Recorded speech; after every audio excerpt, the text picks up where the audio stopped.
Mwambie Bwana, siku ya leo ikawa ni siku yangu kuhudumiwa na wewe.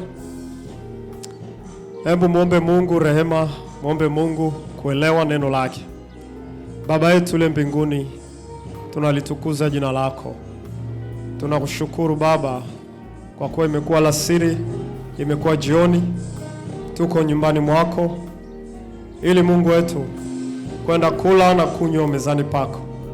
Tunajua neno lako ndio chakula chetu, wala kuna kingine ambacho tunaweza tukaishi kwa hicho.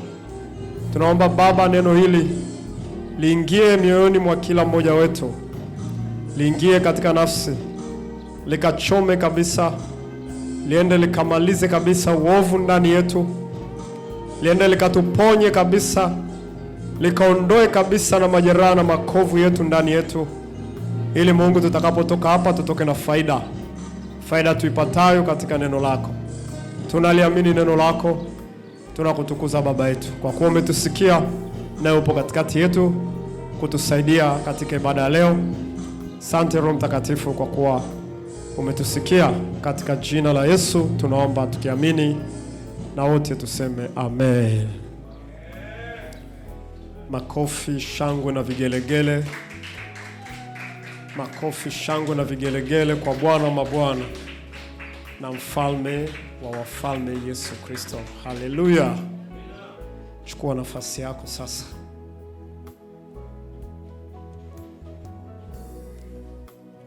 Amen. Siku ya leo ni Jumatano Bible Study.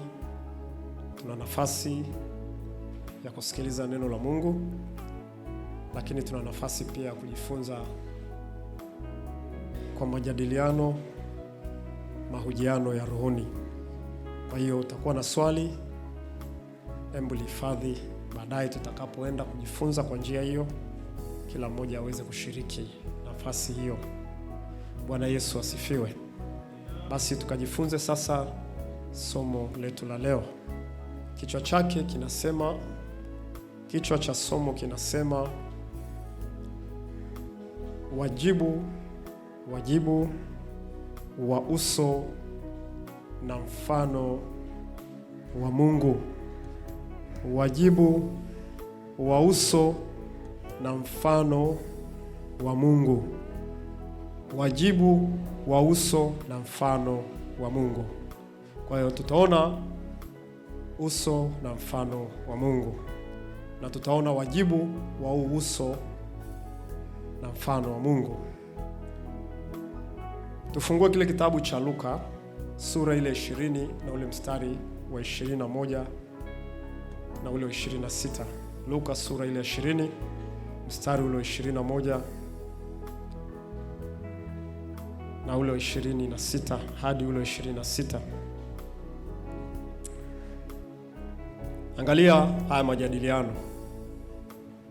Wakamuuliza wakisema, Mwalimu, tunajua ya kwamba wasema na kufundisha yaliyo ya haki, wala hujali cheo cha mtu, bali unafundisha njia ya Mungu kwa kweli. Sikiliza mstari wa 22. Wanamuuliza swali la kumtega. Je, ni halali tumpe Kaisari kodi au sivyo? Lakini yeye alitambua hila yao, akawaambia, nionyesheni dinari ina sura na anwani ya nani? Wakamjibu, ya Kaisari. Akawaambia, basi vya Kaisari mpeni Kaisari, na vya Mungu mpeni Mungu. Wala hawakuweza kumshtaki kwa maneno yake mbele ya watu, wakastaajabia majibu yake, wakanyamaa. Bwana Yesu asifiwe sana. Hichi kisa tunakifahamu wote. Hawa watu walipomfuata Bwana Yesu na kutaka kuuliza uhalali wa mambo ya ulimwengu huu, uhalali wa taifa, Yesu akamwambia, naombeni dinari, na dinari ikaletwa. Akauliza, hii dinari ina anwani ya nani na sura ya nani? Akasema, dinari hii ina anwani ya Kaisari. Kaisari alikuwa ni mfalme wa dola ya Rumi, hata kuwepo pale Israeli alikuwa taifa la Rumi. lakini ndo alikuwa mfalme wa dunia. Basi Yesu pale pale akamwambia, ikiwa ina anwani lakini pia ina sura au ina uso wa Kaisari, kwa sababu basi ina uso wa Kaisari, basi Kaisari ana uhalali wote wa dinari hiyo, na hivyo basi vilivyo vyake mpeni vyake. Lakini Bwana Yesu hakuishia hapo, maana wenyewe walimuuliza tu mambo ya mwilini, walimuuliza tu habari za kulipa kodi. Ilikuwa ni haki Bwana Yesu kuishia hapo na kusema basi vya Kaisari mpeni Kaisari, lakini pale pale akaongeza na fundisho. Ndio maana hilo andiko limeandikwa mpaka leo. Yesu alikuwa atufundishi mambo ya kodi, lakini pale pale akasema na vya Mungu mpeni Mungu. Tafsiri yake ni nini? Kama vile ile dinari ingekuja pale, alafu ungeona anwani ya Mungu, alafu ungeona uso wa Mungu au sura ya Mungu pale, basi haki yake Yesu angesema kama ina uso wa Mungu na anwani ya Mungu, basi hichi kitu ni cha Mungu. Lakini kwa sababu hakina anwani ya Mungu wala uso wa Mungu, hakiwezi kuwa mali ya Mungu, kitakuwa mali ya Kaisari. Sasa ni kitu gani hapo ambacho Yesu alikuwa anataka kuwafundisha? Alikuwa anatufundisha kwamba chochote ambacho tunakiona kina sura ya Mungu au anwani ya Mungu au mfano wa Mungu, hicho kitu ni mali ya nani? Ya Mungu. Bwana Yesu asifiwe sana. Sasa na kitu hicho ni kitu gani? Tunaporudi kwenye kitabu cha Mwanzo, turudi kwenye kitabu cha Mwanzo, tunafahamu habari, sura ile ya kwanza mstari wa 26 na ule 27. Mungu akasema, na tumfanye mtu kwa mfano wetu, kwa sura yetu, wakatawale samaki wa baharini na ndege wa angani na wanyama wa nchi yote pia, na kila chenye kutambaa kitambaacho juu ya nchi. Mungu akaumba mtu kwa mfano wake, kwa mfano wa Mungu alimuumba, mwanamume na mwanamke aliwaumba. Kwa hiyo tunaona katika uumbaji wa Mungu wa vitu vyake vyote, kilichoumbwa kwa sura ya Mungu au chenye sura ya Mungu tuseme ni mwanadamu peke yake. Kuna malaika hatujui wenyewe waliumbwaje, hatujui sisi, lakini maandiko yanatufundisha na yanatufunulia kwamba chenye sura ya Mungu basi ni mwanadamu tu peke yake. Kwa hiyo mimi na wewe tuna anwani ya Mungu. Amen. Kwa hiyo mimi na wewe ni miliki ya Mungu. Mwanadamu ni miliki halali kabisa ya Mungu kabisa. Kwa hiyo va Mungu mpeni Mungu. Kwa hiyo wewe ni wa Mungu, unapaswa uwe wa Mungu. Bwana Yesu asifiwe. Kwa hiyo wewe usipoenda kwa Mungu, basi utakuwa haujalipa kodi au umemdhulumu muumba wako. Kama vile dinari ina sura ya Kaisari, usipolipa vya Kaisari umefanya kosa. Kwa hiyo tunajua sasa uso na mfano wa Mungu ni sisi wanadamu. Lakini sasa tukijua kwamba sisi ni mfano na uso wa Mungu, maana yake kwamba sisi ni kama Mungu, si ndio? Nataka tujue sifa na tabia zetu kuu ambazo tunazo. Alafu je, tuangalie, je, tunazitendea haki sawa na tulivyoumbwa kwa mfano huo na sura hiyo? Kwa hiyo kuna tabia kuu tatu ambazo Mungu alituumba sisi zinazofanana na yeye. Ndio maana sisi tukawa mfano wake na sura yake. Tunaposema mfano na sura ya Mungu, hatuzungumzi, hatusemi pua na macho na mdomo, hapana. Hivi vyote vina utukufu tu. Hata tukiangalia sisi tunaweza kuwa tunafanana karibia na sokwe. Kwa hiyo Mungu ni sokwe? Hapana. Lakini ni tabia ambazo Mungu alizotumbia ndani yetu, ambazo nazo pia Mungu anataka sisi tuzidhihirishe katika ulimwengu. Bwana Yesu asifiwe sana. Wangapi hapa ni mfano na sura ya Mungu? Kumbe wengine hapa ni mfano na sura ya ngamia. Ni sura ya Mungu, si ndio? Sasa kuna mambo matatu ambayo lazima ujue wewe umepewa ndani yako, ambayo yanafanana na Mungu, na lazima ujue namna ya kuyatendea kazi. Unaweza kaandika mambo matatu ulioumbiwa na Mungu. Jambo la kwanza, umeumbiwa kuumba. Kuumba maanake ni kwamba umepewa ufahamu na akili kuumba. Jambo la pili, tutavichambua hivyo vitu vitatu. Umepewa kutawala. Kutawala, shika sana hivyo vitu. Na jambo la tatu, umeumbiwa uadilifu. Kuumba, kutawala na uadilifu. Sasa tunaenda kuchambua hivi vitu, alafu tujue, je, tunavitendea kazi sawa na uumbaji wetu sisi tuloumbwa? Bwana Yesu asifiwe sana. Tukianza na hili jambo la kwanza la kuumba.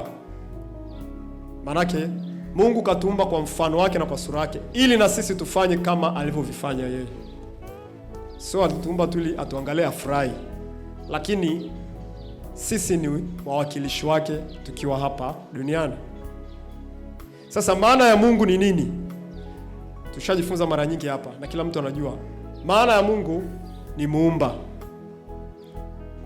Na Mungu akiwa ni muumba, maandiko yanatuambia pia sisi tunaitwa miungu. Haleluya. Sisi ni miungu. Tusome kile kitabu cha Yohana sura 10. Tuone hilo andiko hapo kwa wale ambao hawafahamu hilo neno. Yohana sura ile ya 10 mstari wa 30 na ule wa 36. Anasema hivi. Angalia maneno. Majadiliano ya Yesu na Wayahudi. Yesu anasema hivi: mimi na Baba tu umoja. Basi Wayahudi wakaokota mawe tena ili wampige.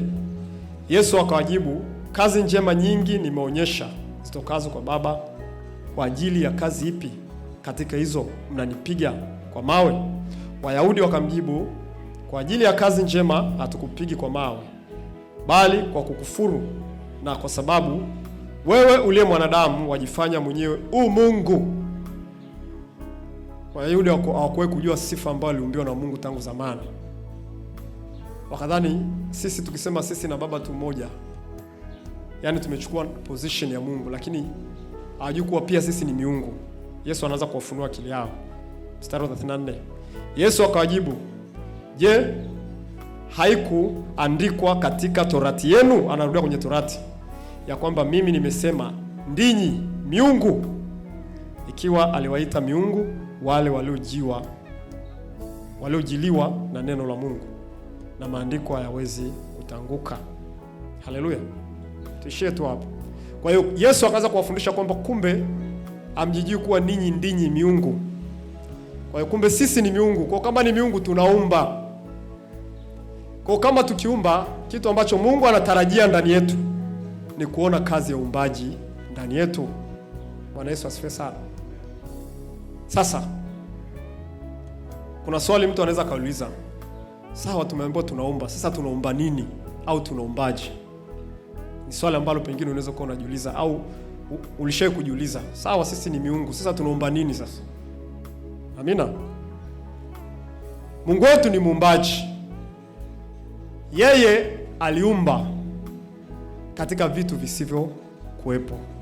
Yaani Mungu wetu katika vitu ambavyo havipo yeye akaumba. Ambavyo havijawahi kuonekana au kuwepo yeye akaumba. Huo ndio uweza aliokuwa nao Mungu wetu na ambao anao Mungu wetu. Lakini sisi tunaumba katika vitu ambavyo alishaviumba yeye. Bwana Yesu asifiwe sana. Kwa hiyo uumbaji wetu sisi unakuwa katika uumbaji wake yeye. Amina. Sisi hatuumbi tena katika vitu ambavyo havipo. Siwezi kukaa hapa, uwezo huo sina. Siwezi kutoa hapa kitu fulani nikatengeneza kiumbe changu hapa kikatokea. Siwezi. Lakini sisi tunaumba katika vitu vya Mungu. Bwana asifiwe sana. Na hili ni jambo ambalo nataka kila mmoja wetu alifahamu. Lakini sasa tujifunze Mungu aliumba kwa namna gani ili na sisi tuweze kuumba kama alivyoumba. Amen. Tukisoma kile kitabu cha Mwanzo sura ya 1 mstari wa 1, maandiko yanatuambia hapo mwanzo Mungu aliziumba mbingu na nchi. Na nchi ilikuwa ukiwa na utupu. Mungu akasema na iwe nuru.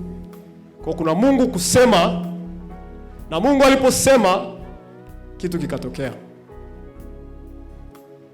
Hili jambo likaja likafunuliwa vizuri kwenye Agano Jipya, kwamba kule kusema ni nini? Kule kusema kunaitwa neno la Mungu.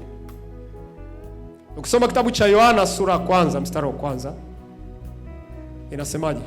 Hapo mwanzo kulikuwako na neno, naye neno alikuwako kwa Mungu, naye neno alikuwa Mungu, na vyote vilifanyika kwa hivyo, wala kwa huyo, wala pasipo yeye hakuna chochote kilichofanyika. Alafu tukisoma kitabu cha Ibrania sura ya 1 mstari wa 3 inasema kwa imani tunajua kuwa mbingu na nchi viliumbwa katika neno la Mungu. Kwa hiyo Mungu aliumba katika neno lake, katika kusema kwake. Bwana asifiwe sana. Kwa hiyo Mungu aliangalia maneno yake, akaona ana nguvu ya kuumba. Sasa tunarudi kati ya mimi na wewe. Na sisi tukitaka tuumbe, hatuna budi kutumia kanuni hiyo hiyo kwanza, kwamba tunaumba kwa kusema neno la Mungu. Amen. Kwa hiyo wewe kama ulioumbwa kwa mfano na sura ya Mungu, wewe kama Mungu duniani, Mungu anatarajia kinywa chako kiumbe. Na kinywa chako kisipoumba, tayari hauitendei haki sura na uso wa Mungu. Hautendei haki uungu uliopewa na Mungu wako. Bwana Yesu asifiwe sana. Sasa vinywa vyetu vinaumba. Vinywa vyetu vinaumba. Sasa vinaumba katika maeneo gani?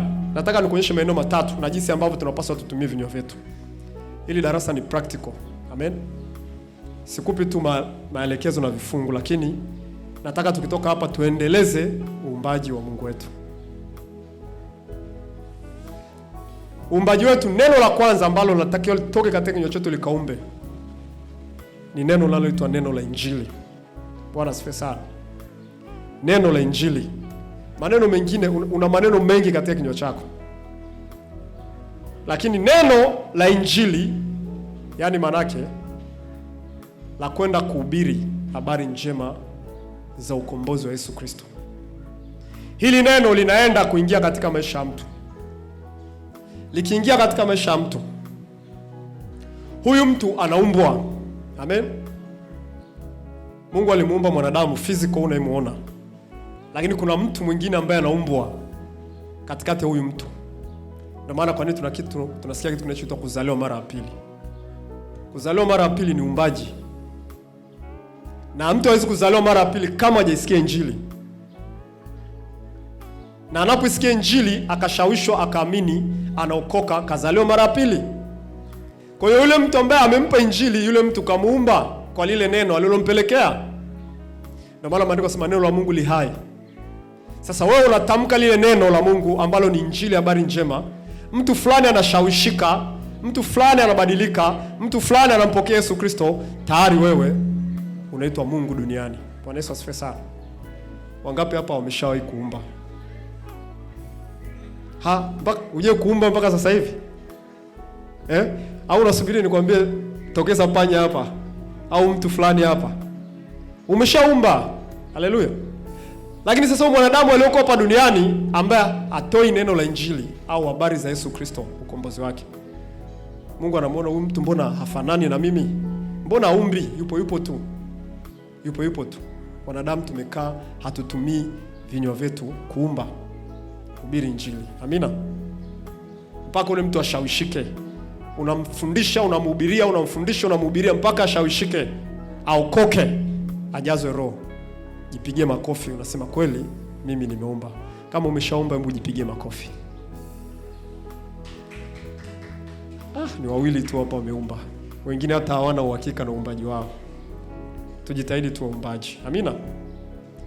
Lakini neno lingine ambalo linatoka linaenda kuumba ni neno la faraja. Faraja inaleta matengenezo ya mtu au matengenezo ya kitu fulani. Watu wengi waliweza kufanya mambo makubwa ya Mungu, walitegemea kitu kinachoitwa faraja. Kwa mfano, Na faraja yenyewe inakuja kwa maneno ya kuhamasisha, maneno ya kutia moyo, maneno ya kuhamasisha. Kipindi kile cha uhamisho wa Babeli, walivyorudi wana wa Israeli katika ile nchi yao, wale watu walikuwa wamevunjika moyo, wamekata tamaa. Lakini wale watu walianza kuamka tena na kujenga nyumba ya Mungu kwa kuhubiri kwake Zerubabel na kwa kuhubiri kwake Hagai na Zakaria. Zerubabel na Yoshua wakaamka tena mioyo, wakaenda kuifanya kazi ya Mungu. Ndio maana vilikuwa vinaitwa vinara viwili vya taa na ile mizeituni miwili. Wale watu walikuwa wanaenda kuwafundisha, anawaambia jamani, wewe Zerubabel, unaona mlima huu ulivyo mkubwa, utaenda kuwa nchi tambarare mbele ya macho yako. Na wewe ndio utakalileta jiwe la juu lile kwa vigelegele vya neema na neema. Wale watu walikuwa wanahubiri faraja. Amri shatolewa na mfalme kwamba mtu atakayejenga hapa ni kichwa, ufalme ule unaharibiwa. Wenyewe wakasema tutasimama, tutaenda tena kujenga nyumba ambayo tumezuiwa kujenga. Maneno yalikuwa yanatoka pale ni maneno ya kuwatia nguvu na kuwafariji. Mioyo ya watu ikainuka tena. Mioyo ya watu ikaenda kajenga. Umeona, uumbaji ulitokea katika maneno ya faraja. Na sio tu wao, hata malaika ambao alikuwa anasema na wale watu kipindi kile, alikuwa anazungumza maneno ya faraja. Kwa mfano, fungua kitabu cha Zekaria sura ya kwanza mstari wa 13. Zekaria sura ya kwanza mstari wa 13. Bwana Yesu asifiwe sana. Faraja ni nzuri sana ndugu zangu. Faraja ni nzuri sana. Angalia hapa anasema mstari wa 12 tuanzie. Ndipo yule malaika wa Bwana akajibu akasema, Bwana majeshi, hata lini utakataa kurehemu Yerusalemu na miji ya Yuda uliyokasirikia miaka 70? Naye Bwana akamjibu yule malaika aliyesema nami kwa maneno mazuri, maneno yenye faraja. Hata Mungu anawafariji malaika zake.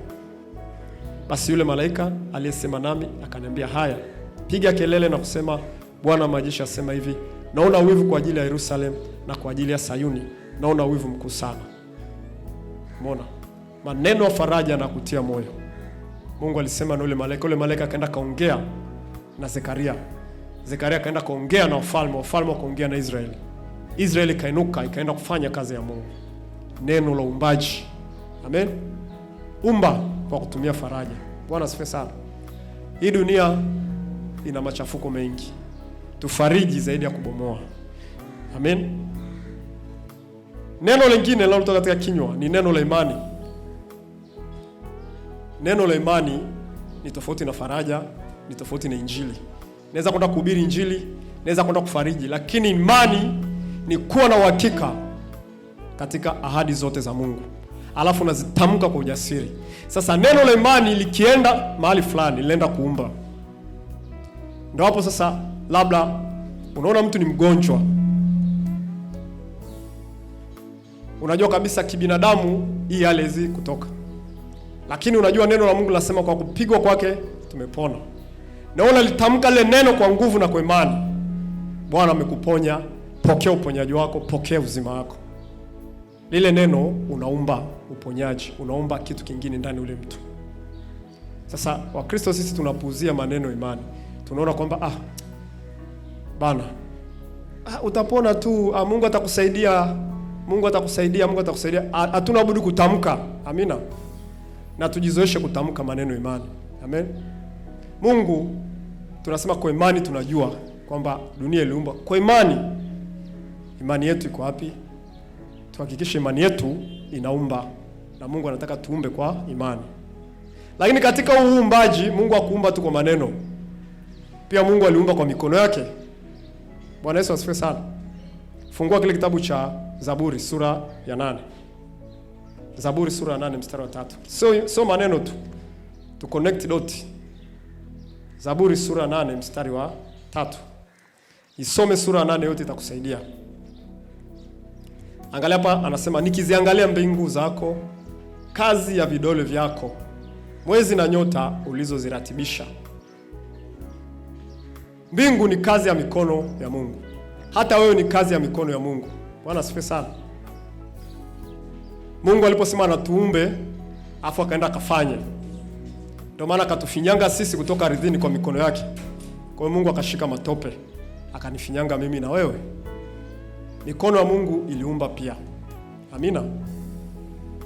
Nachotaka kusema ni nini? Na wewe pia huwezi kuumba tu kwa kutamka, kunena, kuhubiri na kusema hivi. Yaani huwezi kuumba tu kwa maneno. Utaumba kwa matendo yako. Amina. Utaumba kwa mikono yako. Kwa hiyo Mungu anataka sisi tuumbe kwa mikono yetu sisi. Kwa mfano, hata hili jengo hapa tulitamka tu. Tulitamka tukasema leo kanisa hapa. Haikuwa kutamka tu. Ilikuwa kuna mtu ilipaswa aingie mfukoni atoe pesa. Bwana asifiwe sana. Katoa jasho kule, kaleta pesa yake. Ilihitaji watu wawepo hapa, wachimbe mitaro hapa. Kwa wale ambao tulikuwepo hapa zamani, tunajua adha tuliyopata hapa. Ilikuwa ni adha kubwa sana.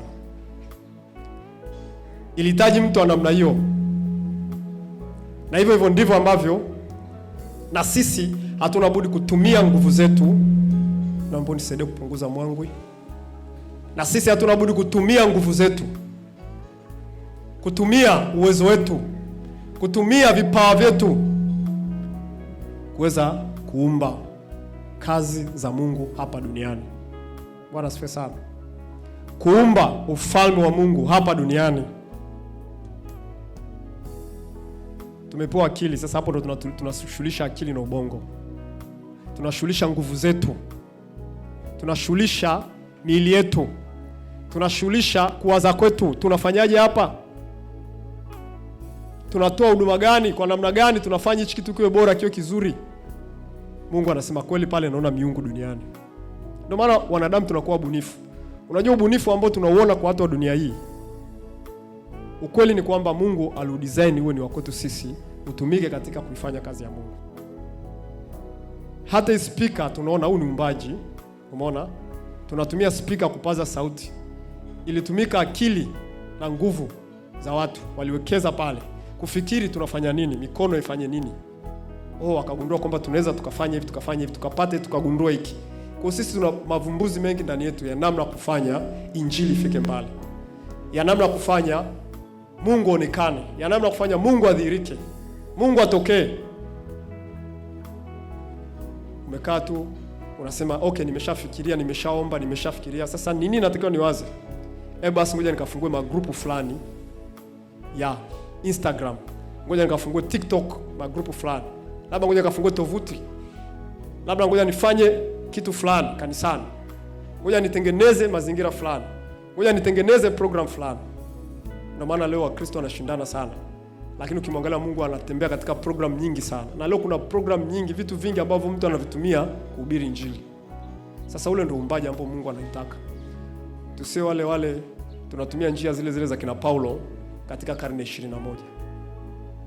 Paulo anatoka na farasi Kaisaria, anaenda huko sijui Makedonia. Alafu na wewe unataka utumie njia ile kutoka Kaisaria kwenda Makedonia. Hapana, tumeitwa kuwa waumbaji. Tunaumba. Kwa hakikisha nguvu zako, akili zako, hakikisha zinafanya kazi. Ndio maana ulimwengu wa leo vitu vingi vimesukuma katika kitu kinachoitwa fedha. Mfano, mtu akifanya kazi, ile fedha inatumika kwenda kuleta kitu fulani ambacho kinaleta maendeleo makubwa katika ufalme wa Mungu. Huyo mtu kaumba. Bwana asifiwe sana. Mtu kaumba kwa sababu katumia nguvu zake kufanya kitu fulani. Umetumia namna fulani kutengeneza huduma fulani. Umetumia ufahamu wako kubuni kitu fulani, kutengeneza kitu fulani. Hebu tu waumbaji kwa namna hiyo kwa mikono yetu. Bwana asifiwe sana. Hiyo ni sehemu ya kwanza. Lakini jambo la pili ambalo Mungu alimuumbia mwanadamu, tumesema kwanza ni kuumba. La pili ni kutawala. Bwana asifiwe sana. Kutawala. Hebu sema kutawala. Pale kwenye Mwanzo 1:26 anasema hivi, Mungu akasema na tumfanye mtu kwa mfano wetu, kwa sura yetu, akatawale samaki wa baharini na ndege wa angani na wanyama na nchi yote pia na kila chenye kutambaa kitambaacho juu ya nchi. Angalia, Mungu akasema akatawale. Sasa kutawala kunakozungumziwa hapa sio kwenda kuwa mabavu, kuwa beberu. yani wewe uwe kiongozi au mtu fulani juu ya mwingine. Hapana. Kutawala kunako maanishwa hapa ni kuleta vitu vyote katika mpangilio wake. Kuvileta vitu katika mpangilio, kusimamia vitu vikae katika mpangilio wake. Kwa mwanadamu alichoumbiwa ni hicho, kupangilia vitu. Ndio maana ya kutawala. Bwana Yesu asifiwe sana.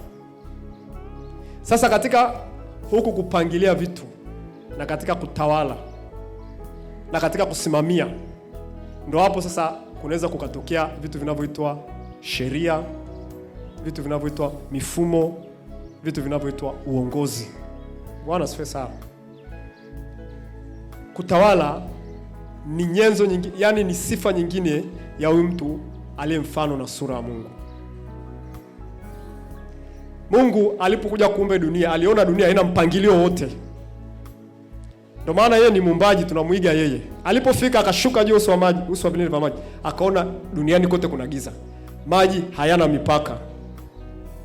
Nchi haipo ionekana. Mungu akaanza kufanya mpangilio wake. Kuweka kila kitu katika oda. Nuru ionekane, itawale mchana na hii itawale usiku. Kaeka mipaka. Mpangilio, oda. Maji haya kwa nini yamejaa kila mahali? Embu ajitenge ya juu na chini. Na chini mbona yako kila mahali? Embu yakae mbali hata nchi kavu ionekane. Umeona utawala ulivyo Umeona utawala wa Mungu wetu Baadaye Mungu alipomaliza kutawala vitu vyote, akasema sasa naona kila kitu kiko sawa, kiko okay, kiko vizuri. Kwa hiyo Mungu alipoona kila kitu kwenye oda, akasema hii huduma ninampa na mwanadamu. Kwa sababu najua hii dunia itaharibiwa. Na ikishaharibiwa, mwanadamu kazi yake yeye ni kufanya dunia ije katika utawala bora wa Mungu. Ndio maana tunaposema mapenzi yako yatimizwe hapa duniani kama kule mbinguni. Sasa utashangaa sisi wanadamu utawala wetu hatuweki sawa kama inapopaswa. Sasa ndio maana kwa nini Mungu alikuja akatumbia kitu kinachoitwa uchungaji. Amina. Kila mtu ni mchungaji na kila mtu ni kiongozi. Akiangalia watu wake anaona hawana maarifa ya kutosha. Mtu akisikia akishika tu Biblia akaanza kusoma tu haielewi au akatoka tu na ufahamu wake. Kwa hiyo Mungu akaanza kumpa mwanadamu ufahamu wa kuweza kuchunga na kuwasimamia wengine ili wakae katika uongozi na utawala bora wa kimungu. Na Mungu akabuni kitu kinachoitwa kanisa.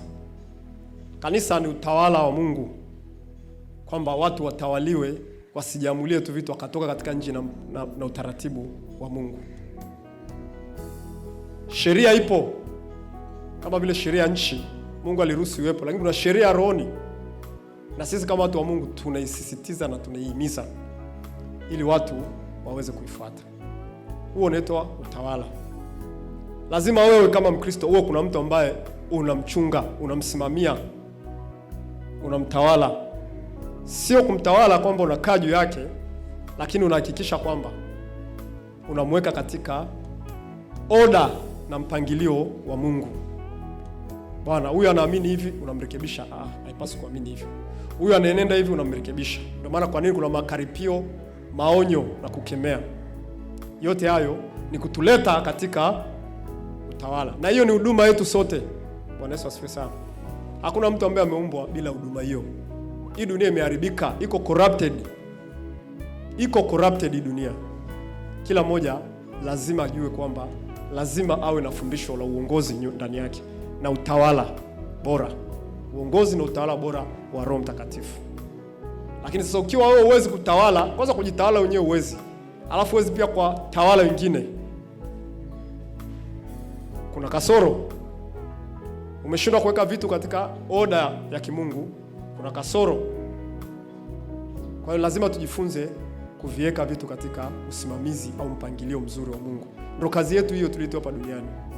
Usione shida kwa nini utamfuatilia mwanafunzi baadaye atakupiga chenga. Usione shida, wewe endelea kufanya tu, mlete mpaka akae kwenye mamlaka ya Kristo Yesu. Ukifanya hivyo, ukaona mtu kweli kasimama na kanyoka, anatembea vizuri, wewe ni mtawala bora. Lakini sio leo kujiweka juu ya mwenzako ili wewe uonekane bora. Huo ni utawala wa shetani wa duniani. Lakini pale ambapo unaweza kumvuta mtu mpaka akafikia stage mwenyewe akajisimamia, akajua sheria ya Mungu, akaifuata ye mwenyewe bila shuruti, jipigie makofi. Bwana Yesu asifiwe sana. Kwa hiyo tukubali kabisa utawala huu tuliowekewa ndani yetu na tufanyie kazi na mazoezi sana. Bwana Yesu asifiwe sana.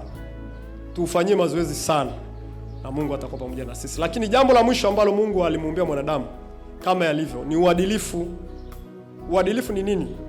Uadilifu ni matendo yote mema ambayo tunajua Mungu wetu ni mtakatifu.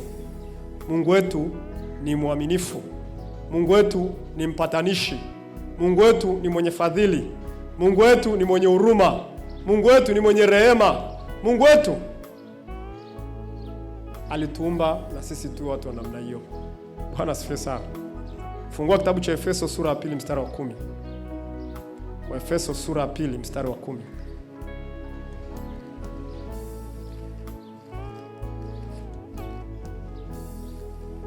Tupo pamoja? Wa Efeso sura ya 2 mstari ule wa 10. Anasema hivi, maana tu kazi yake tuliumbwa katika Kristo Yesu tutende matendo mema ambayo tokea awali Mungu aliyatengeneza ili tuenende nayo.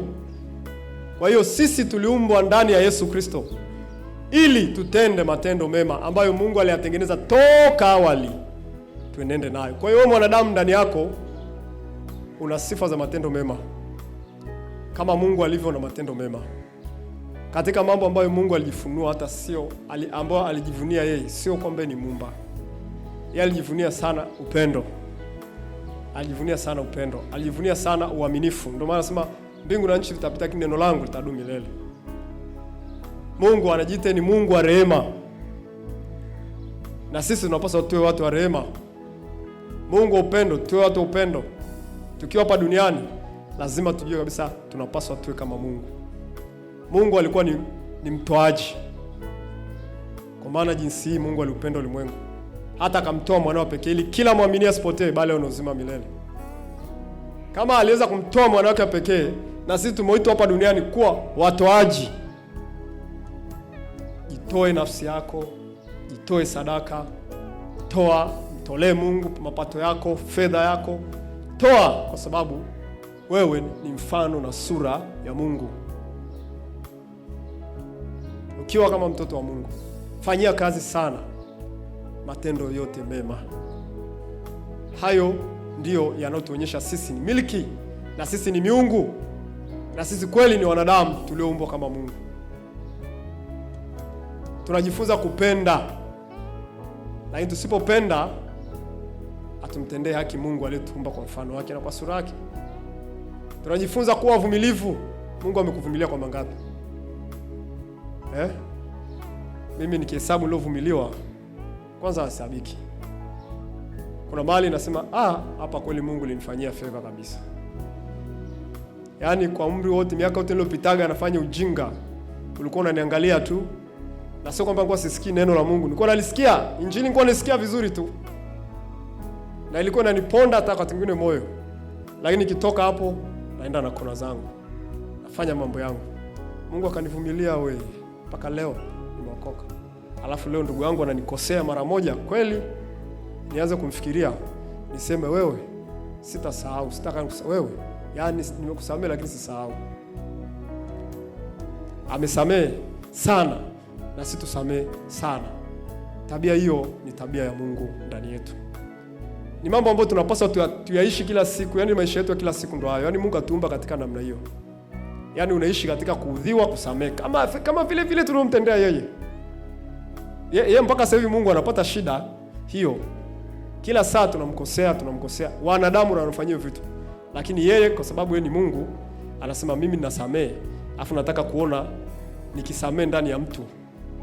Kwa hiyo akituangalia sisi, akituona tunasamehe, akituona tuna rehemu, akituona tunaachilia, akituona tunapenda hata wale wanaotuchukia, wanaotuudhi, akituona tunaombea, akituona tunavumilia, akituona tuna amani, akituona tunafadhili, akituona tunatoa, anajivunia, anasema kweli ninajiona mimi duniani. ninajiona mimi duniani. Kwa ndugu yangu, tukiwa katika dunia, usiwe na hari ya mambo mengi ukasema Mungu siku moja aishe, Mungu hii dunia, Mungu hii dunia. Hapa kwenye dunia ndio inatueleza sisi ni akina nani. Kwa sababu Mungu yuko duniani. Yaani tumemjua Mungu duniani. Umemjua Mungu mbinguni? Tumemjua Mungu sifa zake hapa duniani. Kakuta dunia imeharibika, akaanza kuikarabati. Kazungumza mwenyewe kwa kinywa chake. Kafanya kazi kwa mikono yake mwenyewe siku 6 siku ya 7. Alafu bado akaasi, akaanza kuwasamehe. Baada akaja akawapa sheria. Afu ndio huyo ndo tunatembea naye, na sisi tutamuona hivyo hivyo, na sisi tutamdhihirisha hivyo hivyo katika dunia. Ukifikiria hivyo, wakati mwingine utaambia Mungu asante kwa kuniweka duniani.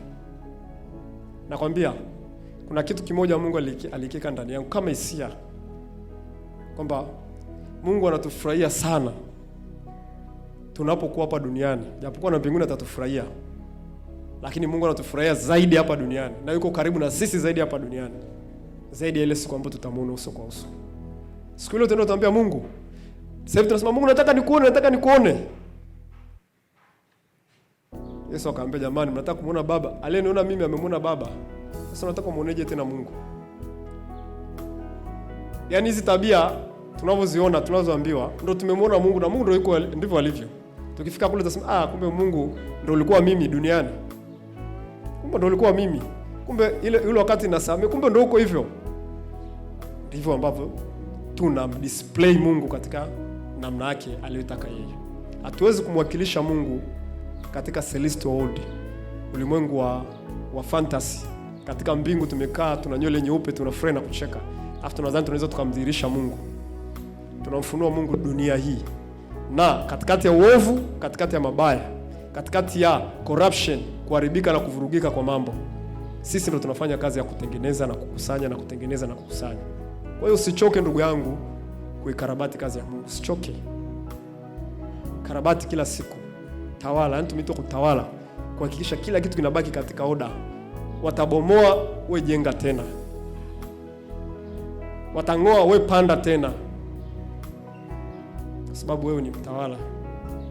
Katawale, kamiliki. Tawala watu, tawala fikra zao, tawala akili zao. Wanasema hivi, tuambie ni hivi. Wanatenda vile, tuambie tutende hivi. Ndivyo ambavyo Mungu anataka tuwe sisi. Tuumbe, tuseme, tutamke. Watu wanaomba tuombe, tusiombe Bwana basi inatosha.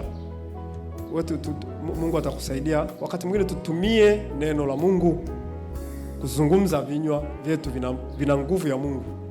Tutamke, tuwasaidie watu, tuifanye kazi ya Mungu, tuwe sura na chapa ya Mungu kamili duniani. Bwana Yesu asifiwe sana. Kwa hiyo naamini kwa kupitia darasa hili fupi, naamini kila mmoja wetu ataendeleza uungu ndani yake kikamilifu kama Mungu anavyotaka. Haleluya. Tutaendelea kutenda kazi ya Mungu.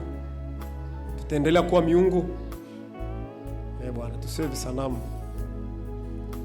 Vile visanamu vya Artemi vile, ambao vina macho lakini havioni, vina masikio havisikii, vina mdomo lakini havizungumzi. Na sasa sisi tunakuwa tuzungumze maneno ya kuumba.